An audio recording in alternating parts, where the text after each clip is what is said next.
I call on private and local order of the day number 2. Papawai and Kaikokirikiri Trusts Amendment Bill, first reading. Alistair Scott. Mr Speaker, I move that the Papawai and Kaikokirikiri Trusts Amendment Bill be now read a first time. I nominate the Māori Affairs Committee to consider this bill. I would like to thank and acknowledge the Papawai and Kaikokirikiri Board for coming into Parliament today, and welcome to you. I also acknowledge Māori Party member Marama Fox for her initiative and advice.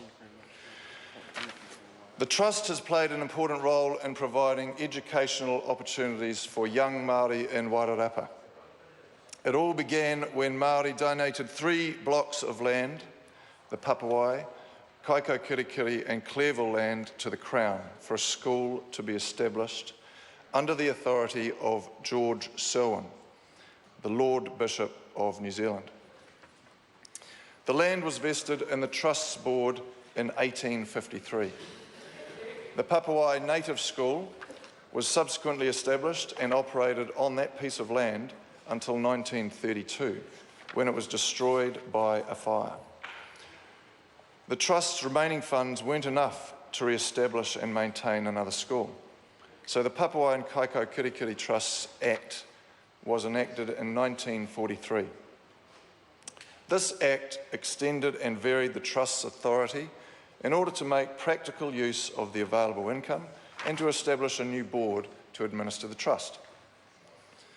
Since this Act, the Trust has been distributing the income from the Papawai and Kaikokirikiri land to support post-primary Māori students' education. Now, under the Act, 2/3 of the Trust's distributions must go to Ngāti Kahungunu children first, then children of Māori descent, and finally for Māori descendants anywhere in New Zealand. The scholarship for these children must go to schools conducted by the Anglican Church. The final 1/3 of funding must go towards the cost of boarding, clothing and other school-related costs. Now, the bill will remove these strict funding restrictions in the Act and give the Trust more flexibility in how the funds are best distributed for tangata whenua of Wairarapa. The Trust will then be able to distribute funds to where it is most effective rather than where it is required to go under the Act. The board members are in the best position to decide where the money should be going. It shouldn't be decided by legislation that is over 70 years old. The requirement for the scholarships to go towards Anglican schools is another part of the bill which is being updated.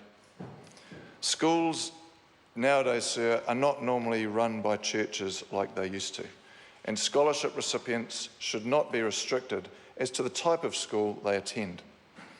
The bill does this by repealing the definition of the Church of England, as the purpose of the Trust is to advance education for Māori, and the strict requirements in the Act are not necessary to achieve that purpose. Another reason for the bill is to establish a more robust nomination process for the board members. Under the current law, there are 10 board members, 5 of whom are appointed on the recommendation of the Diocesan Trusts Board, 4 members on the recommendation of the Māori Land Court, and 1 member on the recommendation of the Minister of Education. There are no provisions relating to their term of office. Members of the board can remain members until their death, their resignation, or their conviction for an imprisonable offence. This bill provides a better framework for board appointment. One of the major changes is that the board must have 8 instead of 10 members, 4 appointed by the Bishop of Te Upoko o Tiake, and 4 members being tangata whenua of Wairarapa, who are either appointed or elected in accordance with a process that is adopted by the board. Board members will serve a term set at 4 years.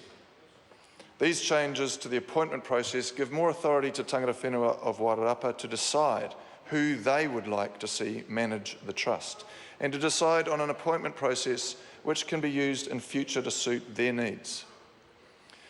And another important part of this bill is to better facilitate the long-term development of lands.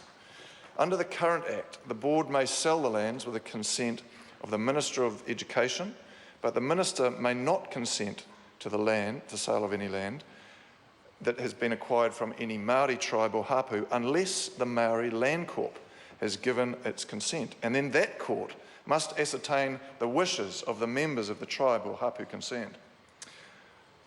Very complicated. This is another part of the Act which needs updating. The bill warrants the Board to sell the Clearville land if they wish, but not the Papawai land or the Kaikokirikiri land. The Board can lease all three of the lands in whole or in part, and on any terms and conditions they see fit. This gives the Board more flexibility and allows for better use of the land to increase the Trust's finances. Mr. Speaker, this bill modernises the current Act to remove many unnecessary restrictions and to establish a more robust nomination process of trustees. We will also see a more fair and flexible distribution of funds by modernising the restrictive distribution provisions in the Act. The bill enables the Board to enter into modern business transactions to enable better use of the land and update the Trust's relationship with the Bishop. This bill, most importantly, empowers the Board and iwi to determine for themselves the utilisation and distribution of their assets. This can only be achieved through legislation. Mr. Speaker, I commend this bill to the House. Mecca.